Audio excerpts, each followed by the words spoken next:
Welcome to the PR Bunker podcast, where we dive deep into the stories and journeys of inspiring individuals who are making a difference in their fields. Today, we have a special guest who embodies resilience, transformation, and motivation. Meet Remy Rory, a man whose incredible journey from overcoming personal challenges to becoming a beacon of inspiration for many is nothing short of remarkable. Remy has a story that resonates with anyone striving to break barriers, whether it's in health, fitness, or personal growth. His insights and experiences are sure to leave you motivated and ready to tackle your own challenges. And now, let me introduce your host, the driving force behind the PR Bunker, Don Martelli. Don is not only the CEO of the PR Bunker, but also a seasoned communications expert with a passion for storytelling and connecting with people. With his unique perspective and engaging style, Don brings out the best in his guests, making each episode a must-listen. So, without further ado, let's dive into today's conversation with Remy Rory and your host, Don Martelli. What's up, folks? Thanks for coming back to the PR Bunker. Excited about our conversation today. I meet a lot of people in what I do.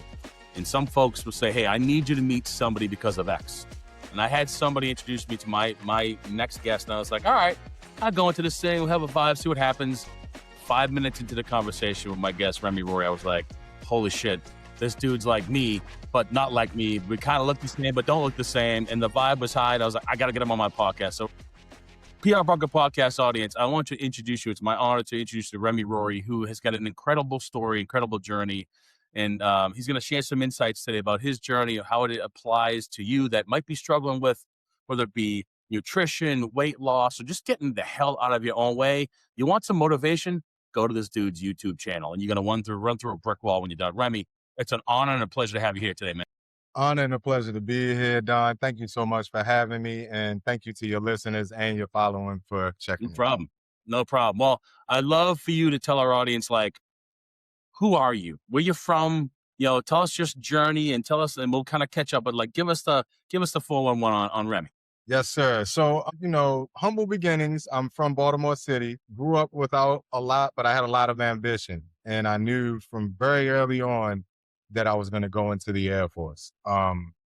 So I did my best to, finish school. I did that and joined the service. But the problem was I was 100 pounds overweight.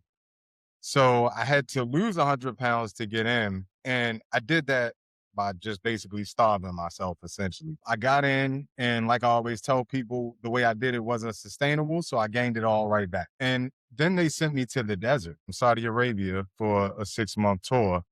And I decided, while I'm there, I'm going to get in the best shape of my life because it's really boring over there, but they have a phenomenal gym.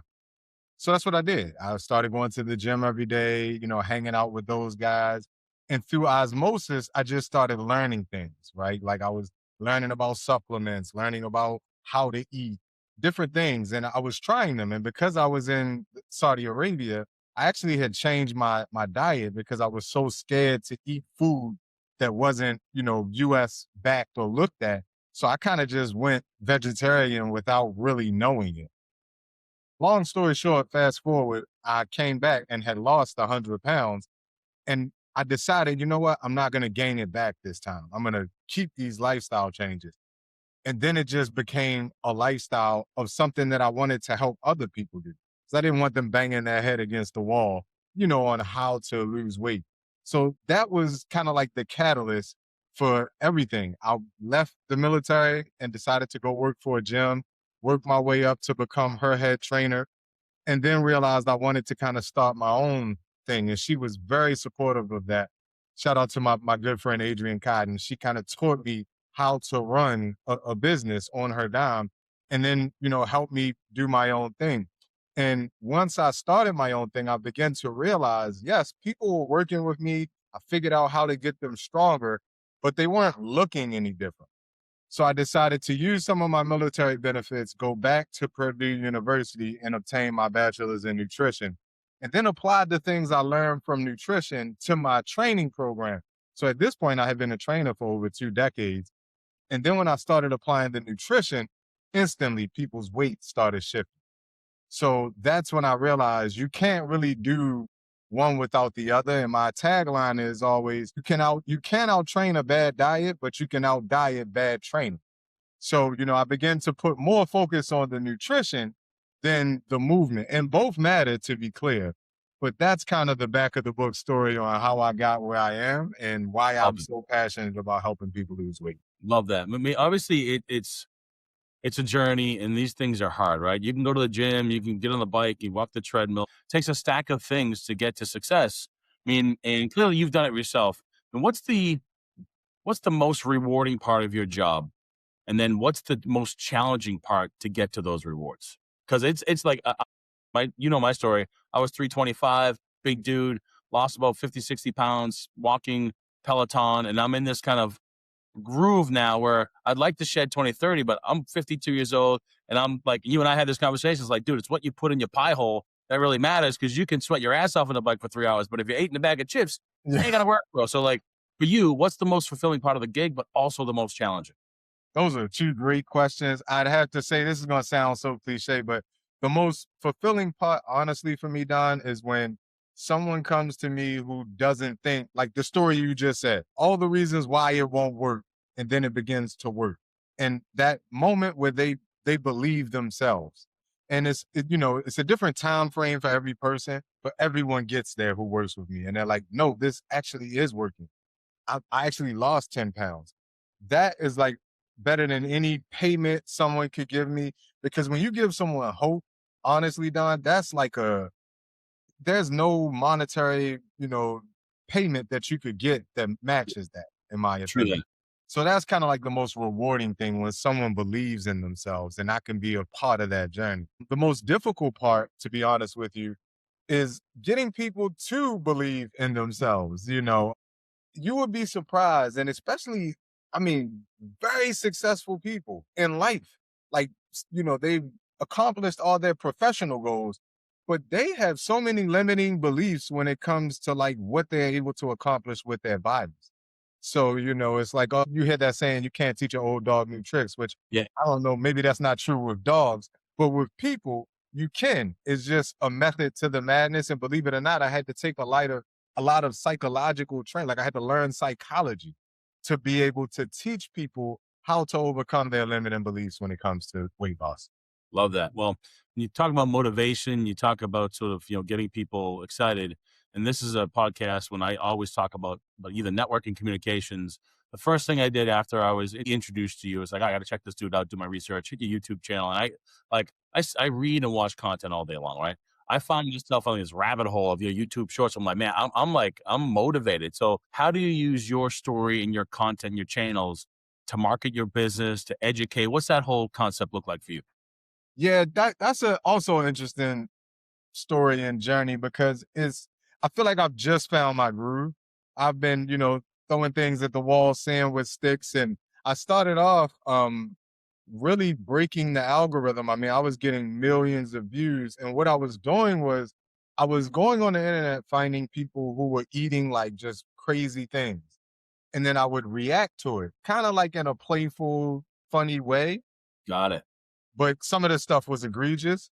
And what wound up happening was I moved away from that style of content just because it didn't feel right in my spirit. Like I don't know people's story. I don't know Sure. why you're eating what you're eating. Sure. And granted, it was working. I was getting, a big following, but it didn't feel right. So I moved away from that. And then I just wanted to be authentic because I feel like there's so much noise in the, fitness food space. What do I really do? How do I really feel? And let me just show up as that. So I don't really do a lot of clickbait stuff. I don't do a lot of don't eat this. This is gonna kill you. I find balance, and I try to live my life in that space. So Mm. my content is more for the average everyday person, who wants to lose weight and the things you will actually encounter. And it's not really clickbaity or, I'm not fear mongering. I eat chips too. My son's birthday is today. I'm gonna have a cupcake on Happy his birthday. birthday. I mean, happy birthday. Thank you. But yeah, so it's all about balance. That's how I kind of find my content. I don't like to, be a Got it. influencer or anything like that. Got it. Well, I mean, clearly you are influencing some people because you've got a successful business so far, but, and you've been at it for a little bit now, but what's scale look like for you? I mean, as an entrepreneur, something tells me that the fire is always burning. You're never going to stop. You're never going to rest, right?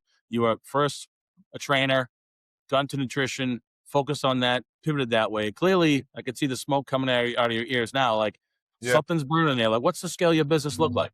You're good at this, Don. Yeah, so it's a lot of things in the pipeline. Some I have to keep close to the chest, but I will share this one with you. I love traveling. I just came back from the Dominican Republic. I'm actually headed to a cruise with my wife. We're Nice, leaving from California, going to Mexico next week, nice. and I just love seeing new places. And my travel agent came to me, and she's like, "Hey, Remy, you are always taking these cruises. I'm a travel agent. I have a big, relationship with Royal Caribbean. How would you feel about doing some like wellness cruises where you're Come kind on, of man. giving seminars about nutrition? You can actually train some of the people who show up. So we've been volleying these ideas back and forth because there's two things that I love, travel and nutrition. So that's something that's on the forefront. If people are interested in that, I'd love to Yeah, connect with them to keep them, abreast of what's going on. But I want to absolutely. combine those two worlds of people who love to take care of themselves and love to see new places. So that's one of the major things that I'm really Man, working. I think that's a brilliant idea, man. Look, I went to Aruba with the wife and kids a couple summers ago, and I was like, man, love it there, right? Like all inclusive. And I'm like, yeah, let me bang back that bagel with a cup of coffee, and all of a sudden I'm getting a slice of pizza. So I think having that mentality, like, hey, the gloves are off. You're gonna have a full week of that stuff, but I think strategically building in some of that awareness so you can go have a good time and enjoy yourself and indulge when you want to, but at the same time, like be cognizant of making some good choices. But I love that idea. I love that scale because you're right. Whether you are 20 years old going on spring break or you're retired and you know that you need to live a healthy lifestyle to live until you're 90, but you love cruising, it's a great idea to kind of partner with those organizations and have it's funny if that work as you're traveling can pay for your trips. That's genius, bro. You can travel for free and do what you love. Man, you talk about me trying to hit both sides at the same time. I'm like, yeah, Great. of course I will. That's great. That is great. Awesome. Awesome. Awesome. Now going back to clearly your business is driven through word of mouth, through advertising your content, but like talk to me about how powerful that network of people that you've impacted is for your business. What's that look like? Because I'm big on networking, and clearly you and I have met because of our respective networks. And somebody said these two dudes got to talk because they're basically the same kind of guy, just different shades, literally, right? And we're just like two dudes doing the same Literally. thing. How do Yes. you like? Why is that important to you? What networking? That network, the people you meet. Tell me about your kind of your journey in that regard as well. Again, these lines, man, I've heard it said, and I'm sure your listeners have heard it said before that your network is your net worth, right? And I take that to heart because the amount of people that I've been able to meet, I mean, you just in general, my business has grown solely because of the relationships that I've built. And, I always say, I joke with my clients, I don't when we're in the session, I don't call them clients, I call them family because they share very personal things with their lives with me when we're going through these sessions, and now I'm invested. So I really try to treat everyone that I come into contact with as if they're a part of my family, knowing that you sow those seeds, and when people leave, they respect that integrity. They're willing to share your work with their people Yeah, sure. and bring them into your circle. And I don't do a lot of, I don't spend money on marketing. I don't do a lot of that because I believe the best marketing is the result that the person gets. And they will be inspired to go out and tell people about the work that we've done together. So, I agree I with just, you. I mean, word, yeah, word of mouth is integrity. powerful. Yeah, Yeah. word of mouth is powerful. Now, Yeah. talk to me about the journey of the folks you do work with. Now, I'm sure there's a trigger in everybody that says, I need to do this. And Right. then they come to you in some way, shape, or form. And there's day one, right? And then there's like day 15, day 30.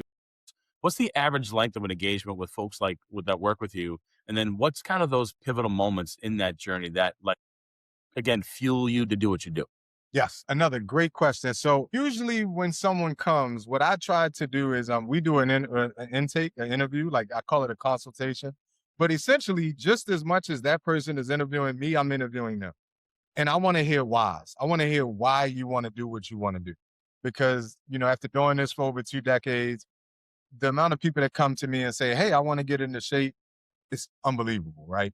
But wanting to get into shape and actually doing the work to get into shape are two different things. And if a person doesn't have a why and it has to be strong, everyone's why can be different, but it has to be something that propels them. You're not going to do it. I just know that from this point. So first things first is anchor a why. Some people's why is medical. They've gotten some type of diagnosis. Some people's why is purely aesthetic. And even if that's the case, usually I don't like that one. But if that's the case and it's strong enough, we can roll with it. Like if somebody's having trouble dating and they're like, if I could just get this weight off me, I might be able to do that. Could be a really strong why if that really impacts them. So you start with the why. Then what I typically find is I break this up into 16-week sessions. So I try to sell it that way because I feel like that's the amount of time it takes to create real change. Some people repeat it if they feel like, hey, there's more I can get. But usually after that, people can kind of go on autopilot, right? And in that 16 weeks, 4 months, I usually break it down into monthly thought processes. So that first month, we call the foundation. That's just building, right? Where I'm trying to get you to track your macros, eat properly 80% of the time, right? Still get used to the program. And once you do that, it becomes automatic. So it's nothing for you every time you eat to pull out your phone and type in. Then we want to deal with the nuance, your particular nuance. So that next month, I'm targeting like if a person's goal is to lose weight for a ski trip, we're going to start doing the things that you would be doing when you're skiing in your training to target whatever it is your goal is. That third month, we call maintenance. I want to teach you how to maintain this before we get to the end. And the fourth month is what I call your practice phase. Is where we're pretending I'm not there. Can you maintain this on your own? I'm still there to look at the guardrails. And if I see that something's slipping, I jump in, course correct. And then I leave you. I say, hey, I feel like you've gotten it. I don't want clients for life. I want you to go out on your own. And my whole thing is sustainability. So that's kind of like a general look. Every client is different. Some people I'm like, you're not ready to go to that next stage yet. Or you're way ready. We should jump to stage 2 now. You're good at this. So, I fluctuate, but that's kind of a general outline.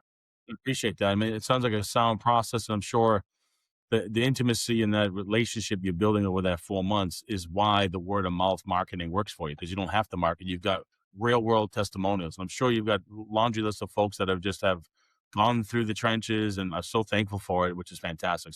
So outside of your hustle and the job and your clients and your kids and the life and your wife, which we'll get to in a second, because I got a little thing, because I think your wife is from my hood, not your hood. We'll get to that in a second. You told me last night. I got a question for that too. But when you do have free time, which is probably not a ton, what are the things you like to do? What do you do for fun? Again, not probably exciting to everyone, but super exciting to me. I love to hike. I love getting outdoors. So anything outside. I take my kids camping every summer. We go pretty much once or twice a month. I love hiking every day if I can, and usually I try to make it a non-negotiable. I do an hour and a half hike or walk around a nature trail somewhere in Virginia. We got tons of them out here in Virginia. So I love hiking. I love getting outside. I love being outdoors. So anything that requires the sun touching my back, you'll find me there. I know this sounds cliche too, but I really do love playing with my kids. They love football. They love throwing the ball. So I'll do all that kind of stuff. Water, anything associated with water, find me there. And then like I said earlier, travel. Those are like my things. I'm also a big self-help guy, maybe to a fault sometimes, but I love reading self-help books. Any self-help guru, I'll probably will check out their book. Not your business though, right? That's what you do, right? Because you had to get through that journey to help other people to realize that thing. So when I think of hiking, traveling, spending time with your family, water, and all that sort of stuff, when you and I first talked, I realized you married a queen from Dorchester, Massachusetts, which is kind of cool, right? So now, apparently you're going to be maybe heading this way at some point. So in Massachusetts, we got plenty of hiking trails. You're going to be right along the water. So all those vices that you like, and you're going to be plugged right in here in Boston. Not that B-more is that, you have that accessibility, but here in Boston, you have all those. We got the Blue Mountains. We've got you're an hour and a half away from the mountains in New Hampshire, and 2.5 hours from North Conway, which has all types of mountains and stuff like that. So you'll be a Bostonian before you know it, my man. Well, one of the things that's interesting is those self-help books I was talking about. One of them that I've really been diving into is a book by Henry David Thoreau called Walden.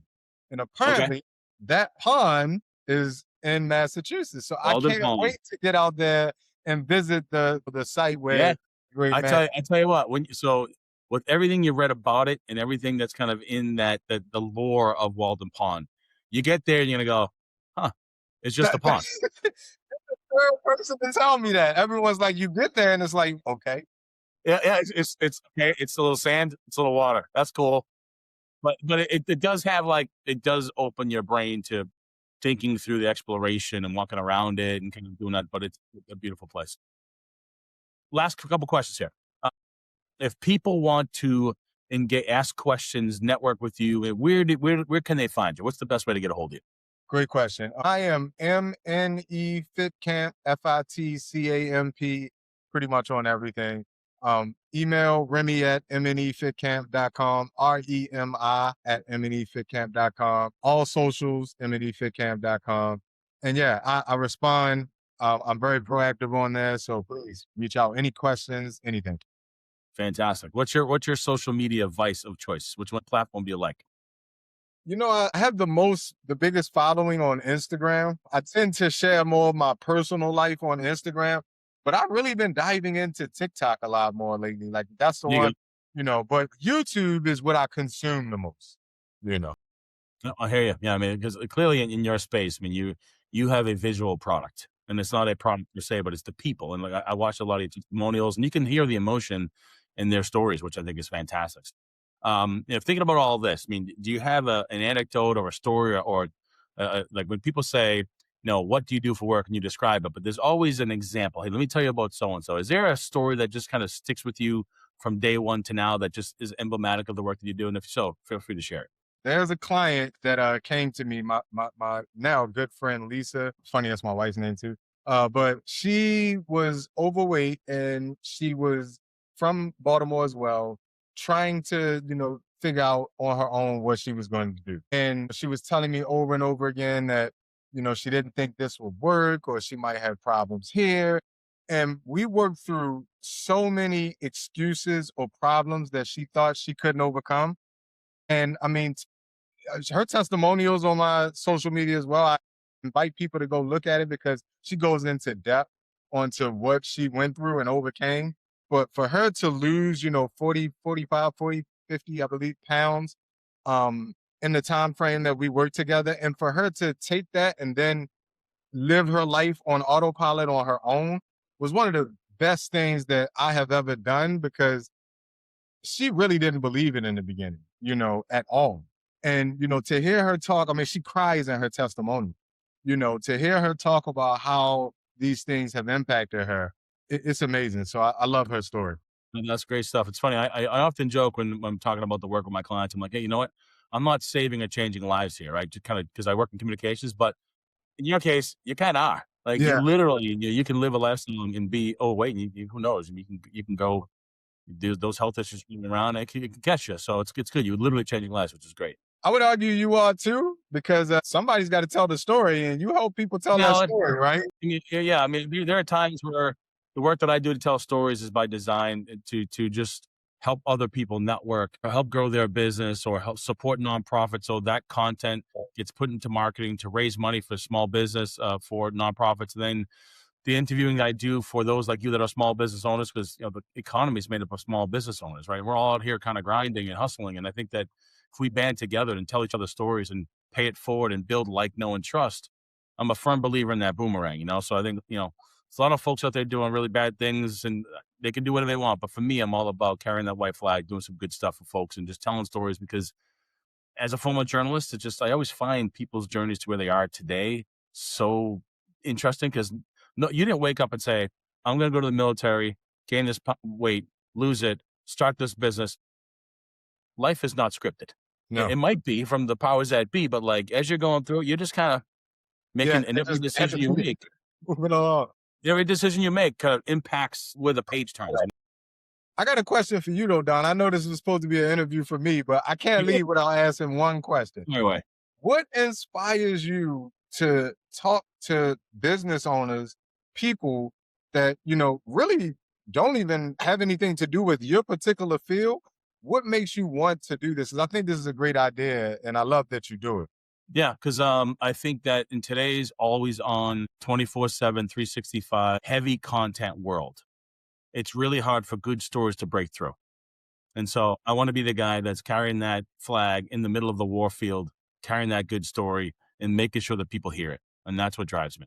Other people's success and telling those stories, because as I said before, when I do these sort of things, people reach out to me. I'd love to meet, Remy. I'd love to talk about your podcast on, and just, I feel like when I have good intentions and I do good things for good people, one, it rewards me. It feels good. Two, I think that we're all deserving to tell our story in different ways. And if I can be a galvanizing entity or create a moment for other people, I think it brings me back to my journalistic roots, because I'm a former reporter and I love interviewing people because I love getting to the story.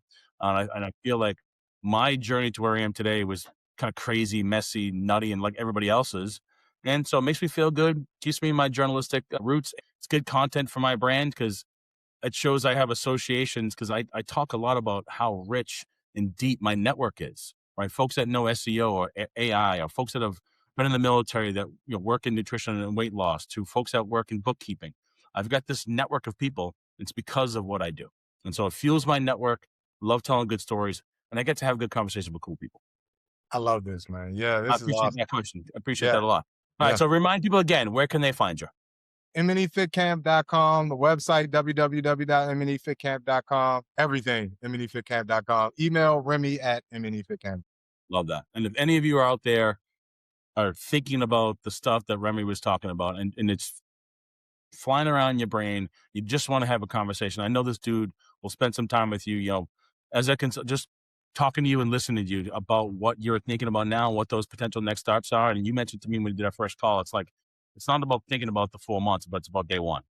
Correct. Yes. It's about the goal. And that's what matters, So Well, congratulations on the success so far. I'm looking forward to being like the Carnival Cruise, like nutrition guy, and like all of a sudden having to do what to do.